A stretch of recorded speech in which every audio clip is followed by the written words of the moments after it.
이제 이재명이가 어떻게 나올까요? 이들이 그냥 뭐 김어준도 나 수염 다 깎고서 반성하겠습니다. 이재명 사과하고 다시는 안 그러겠습니다. 하나 이러면서 나도 겸허히 사법적 처리를 재판을 잘 받겠습니다. 이럴 사람들이 아니죠. 이들은 애초에 민중봉기를 하라고 막 푸시를 했습니다. 백낙청이라는 사람 있죠. 백낙청. 백낙청이 그 좌파에서 어느 정도 영향력이 있는지 모르겠습니다. 나이가 많은 사람들은 백낙청이가 굉장히 우리나라 좌파의 뭐 컨트롤 타워고 원탁 위에 있다고 그렇게 생각을 하는데 제 세대는 그렇게 생각하지 않습니다. 그리고 특히 우리나라 중국 공산당에 대해서 좀 깊이 있게 공부를 하거나 연구한 사람들은 백낙청에 대해서 거의 의미를 두지 않습니다.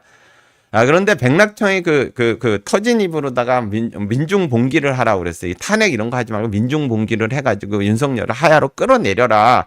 이렇게 얘기를 하는데 실질적으로 지금 주사파라든지 평양이라는 것보다 우리나라는 종종 매국 세력이 장악돼 있고 우리나라를 지금 뒤에서 전복하려는 거는 중국 공산당이에요. 그러니까 그 옛날에 그 구질구질한 그 뭐 주사파 출신들이라든지 반대한민국 세력이라고 저는 별로 생각하지 않습니다. 그 사람들은 퇴물인데 그냥 그 중국 공산당 이런 얘기를 참 우리나라 지식인들이라든지 우파 사람들도 무서워서 못하는 것 같아요. 중국 공산당이 뒤에 있다고 얘기하는 걸 왜 이렇게 무서워합니까? 중국 공산당이에요. 우리나라는 뒤에서.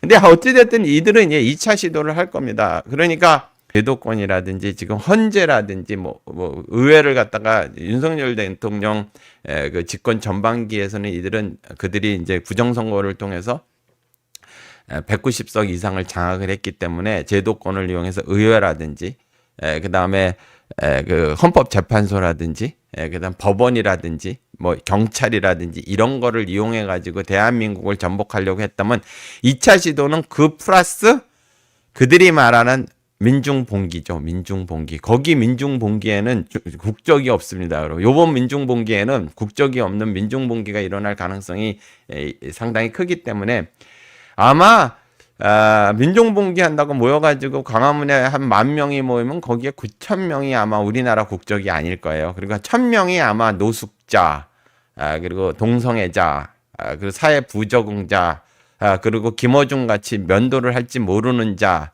목 샤워를 안 하고 더러운 자, 이빨을 안 닦는 김어준 같은 놈 이런 놈들하고 9,000명의 저 중국에서 건너온 놈들이나 여기 상주하고 있는 대림동이나 이런 사람들이 아마 나올 겁니다.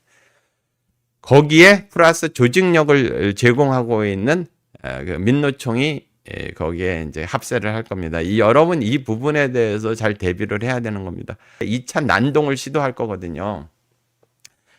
2차 난동을 시도하죠, 당연히. 그들이 뭐 이재명이가 순순히 자, 우리가 눈을 감고서 생각을 해보면 이재명이는 여태까지 한 모든 과오를 갖다가 제가 잘못했습니다. 29번이나 탄핵한 건 잘못됐고 국회 마비시킨 거 잘못됐고 그거를 선동한 거 그리고 내란이라고 윤석열 대통령 계엄을 내란이라는 거 선동한 거 잘못했습니까? 나머지 제가 잘 재판을 받겠습니다.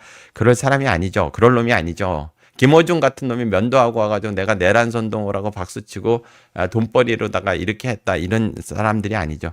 거기에 전부 거기에 있는 지금 언론들도 조중동도 마찬가지죠. 조선일보는 구독자 끊어진다 그러니까 조금 마일드하게 하고 나머지 놈들도 그런 놈이 너무 많이 왔죠. 중국 공산당들도 그럴 놈들이 아니죠. 죽기 아니면 살기로다가 계속 고원 이거죠. 이재명을 갈아치우는 한에서도 다른 놈을 통해서 내각제 세력을 통해서라도 대한민국을 속방을 만들어 그럴 놈들이지 그 놈들이 정지할 놈들이 아니죠. 피냄새를 맡았는데 그러니까 이 부분에 대해서 여러분 이 싸움이 이제 2차 싸움이 시작이 되는 겁니다. 윤석열 대통령이 돌아오든 돌아오지 않든 돌아오겠죠. 제 생각에는 돌아오실 겁니다. 돌아오실 가능성이 아주 높죠. 2차 싸움에 이게 진짜 진검승부고 정말 어렵습니다. 그리고 우리나라에서 언론하는 사람들이라든지 민주당 이재명 옆에 있는 국회의원들 있지 않습니까? 그리고 우리나라에서 좌파 유튜브 하는 놈들, 김어준 같은 놈들 있잖아요. 이 국면을 이해하지 못해요. 이게 중국 공산당의 대한민국 속방화 작업이라는 것, 이 부분을 이해하지 못하고 국제관계도 이해하지 못해요. 그냥 돈벌이와 이재명이가 시키는 대로 하고 그러다가 막 선동해가지고 8대0 인용이 될 거라고 막 그러다가 이제 수습이 안 되니까 이게 전부 자기 탓을 하는 게 아니라 내가 이거를 갖다가 무차별도 이재명이가 시키는 대로 하고 미친 짓을 했고 돈벌이로만 했습니다. 이렇게 얘기를 하는 게 아니라 말씀을 드렸죠. 이건 기득권 때문이다. 이건 헌재 때문이다. 이건 국힘당 때문이다. 이건 미국 때문이다. 이러면서 동 유도를 하죠. 그런 결론적으로 제가 말씀을 드리는 것은 어차피 그들은 도마뱀 파충류와 같은 사람들이고 이러니까 이들의 그 제2의 폭동, 그 다음에 제2의 난동, 그러니까 1차는 그 헌재를 통해서 그리고 공수처와 검찰을 통해서 한동훈이도 같은 세력이죠. 검찰은 한동훈이가 맞고 공수처나 이런 데서는 중국 공산당이 맞고 그런 경찰은 이재명이 맞고 그리고 헌법재판소는 문영배를 통해서 이재명이 받는데 이거는 거의 실패로 돌아가서 1차 내란은 성공하지 못할 것 같습니다. 근데 2차 내란은 폭동이에요.